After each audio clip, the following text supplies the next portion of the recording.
you want to see what's going to happen with the future of your automobile, whether you'll be able to keep your car or not, make sure you watch this video. Hey everyone, thanks for tuning in to Making It Work. I'm Jimmy. If you haven't been here before, I appreciate you tuning into my channel today. Today's video is going to be about electric cars versus combustion engine cars and where the industry is headed as far as mechanics, even consumers will be interested in this video. We're going to get into some of the trends that are going to be forced on us with or without our consent, what's coming to us.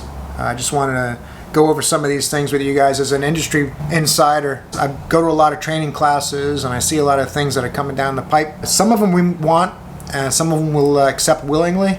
Some we may not want. We're going to get them anyway. So that's what this video is going to be about. If you want. Okay guys, electric cars are coming. Whether we want them or not, we're going to be left with only electric options before too much longer. In the next 2 decades, probably for sure, because they're mandating super high unattainable mileage standards. The federal standards have been pushed every few years. They're going to push them tighter and tighter and tighter and make manufacturers pay penalty taxes if their fleet doesn't meet a certain minimum standard average. So if they say all the cars that a manufacturer sells have to average 33 miles per gallon, and trucks are their #1 sellers, which right now the Ford F-150 and the Chevy Silverado are the 2 #1 selling vehicles. I'm not sure if you're aware of that, but cars, sedans, coupes, even SUVs, they're not selling anywhere near as many as full-size pickup trucks. And even now the mid-size trucks do pretty well too. They're probably in the top 10 as well. Because of that, they're selling so many trucks and big SUVs and stuff. That's killing their standards, what they have to meet. So the manufacturer is going to be forced to pay that. You may notice that the prices of vehicles is going through the roof. Well, all those trucks and SUVs that we seem to like, I drive a 4-wheel drive Toyota Tacoma myself. All these vehicles that we like are hurting those standards, so they raise the price so that they kind of add in what they're going to have to pay in penalties for selling you that vehicle that gets low gas mileage, which anything below like 28 miles to the gallon now is considered low. If they're trying to reach a 33 mile per gallon average for the fleet, and they sell you a vehicle that gets 14 miles to the gallon combined city and highway, then their other vehicles have to get 50 something miles to the gallon to balance it out. So the only way they're going to be able to do that is with electric cars and hybrids. So they're basically forcing the manufacturers to try to sell a certain amount of electric cars and hybrids, whether customers want them or not. The problem is going to be if we don't buy the electric cars and hybrids, the gas guzzling big trucks and SUVs are going to really hurt their standards, and they're not going to meet their minimum MPG for their fleet. So the taxes are going to go through the roof. They're going to pay all kinds of fines and penalties, and they get worse every couple of years. So I don't know if you're aware of that, but every couple of years they're going to pay more and more and more and more. And I'm not sure if you're aware of how economics works, but companies and corporations don't have any money. I mean, they have working capital and all that kind of stuff, but their money comes from their consumers. So when corporations have to pay penalties and fees and taxes and fines and whatever other kinds of things you want to call them, they're going to pass on those costs to you and me, the consumers. Just so you know, those standards, they're coming whether we want it or not. So the Fed mandates it. So they say, they pick a number out of thin air, Congress. They take a word from advisors and stuff all throughout the EPA and the UN and all these other entities, and they come to Congress and they get together and they say, all right, we're going to have the manufacturers attain 33 miles per gallon by 2026, and they're going to have to do 38 miles per gallon average for their fleet by 2030, and they're going to have to average 55 miles per gallon for their fleet by 2050. Those numbers are approximate, but this is basically what they're doing. So little by little, they have to have you buying electric cars and hybrids no matter what.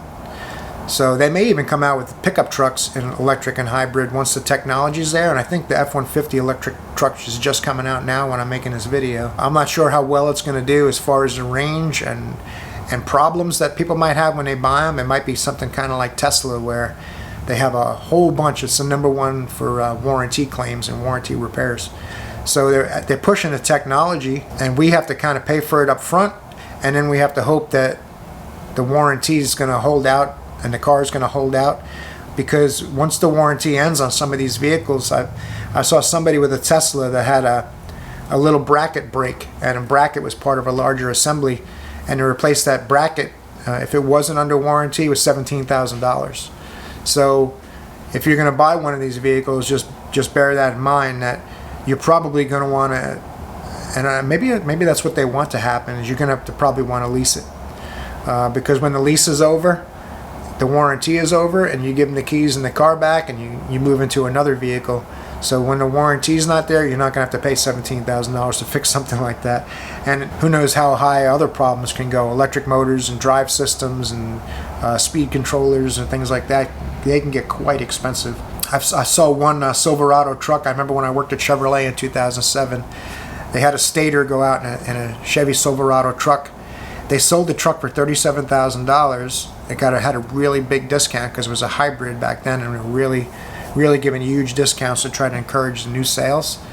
And the stator went out, and I want to say it was $41,000 for the stator out of warranty. You know, you're not going to spend $41,000 to fix a $37,000 truck, right? So that's kind of the area where it's going to be really messy for a long time. So in the next 2 decades, they're going to try to make it so you don't have any options. You're basically going to be buying one of them vehicles whether you wanted to now or not.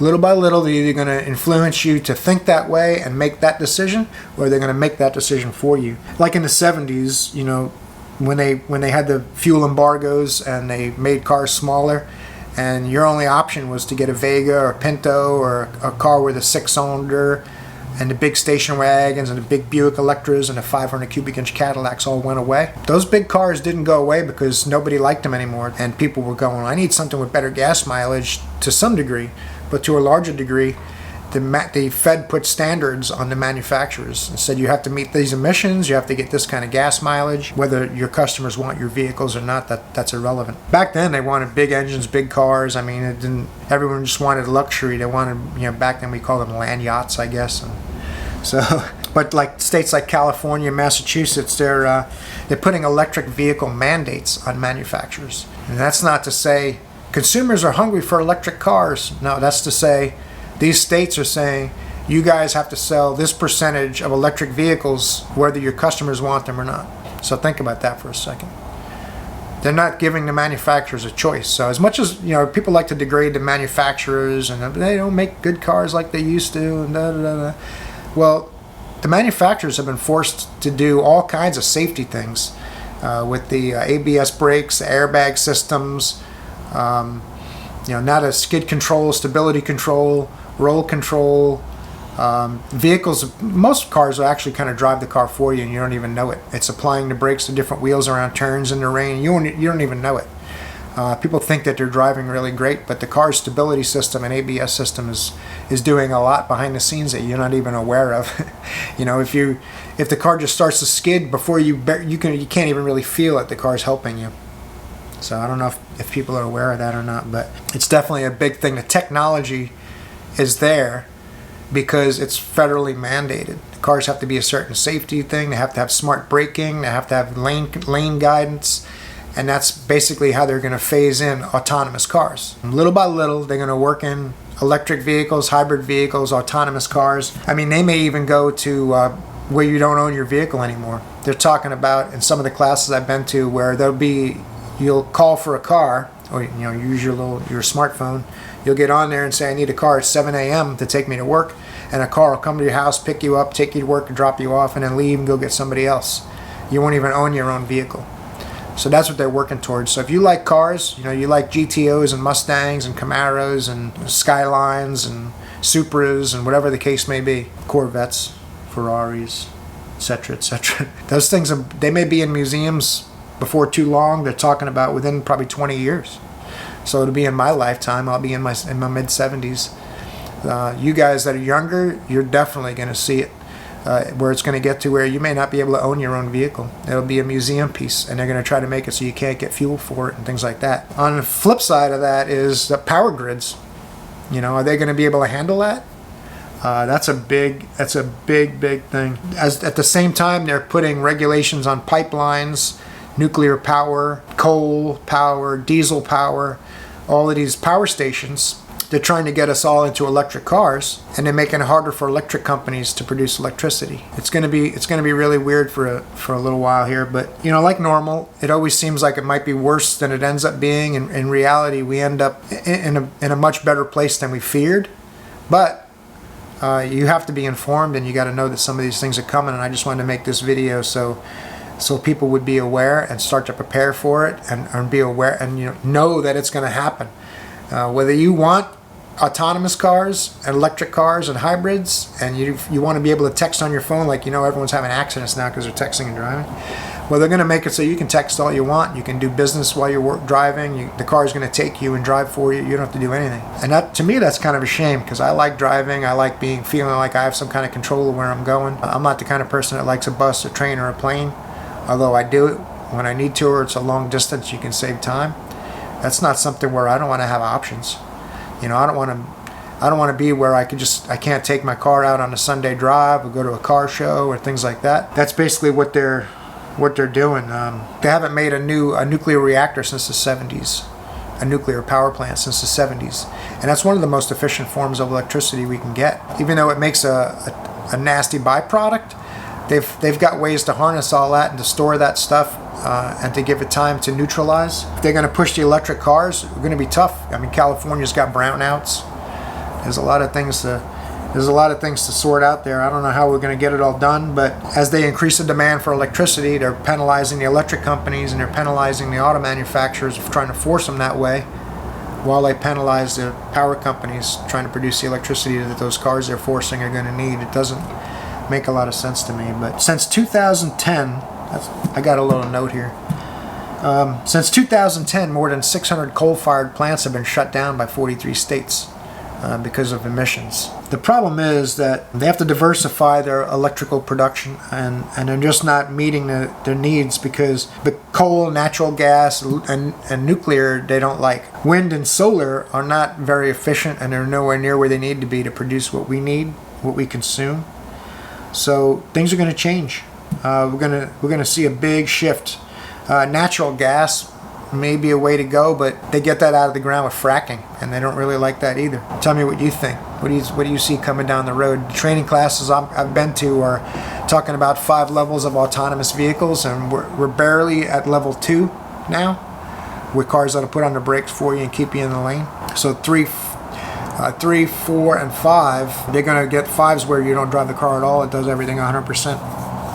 Comes and picks you up, takes you to work, goes home and waits for you there. I think half of the nuclear plants have been closed. I'm pretty sure half the nuclear plants have been closed since the 70s is what it is. The problem is once they close these nuclear and coal plants and some of those other places, they don't ever open them back up again.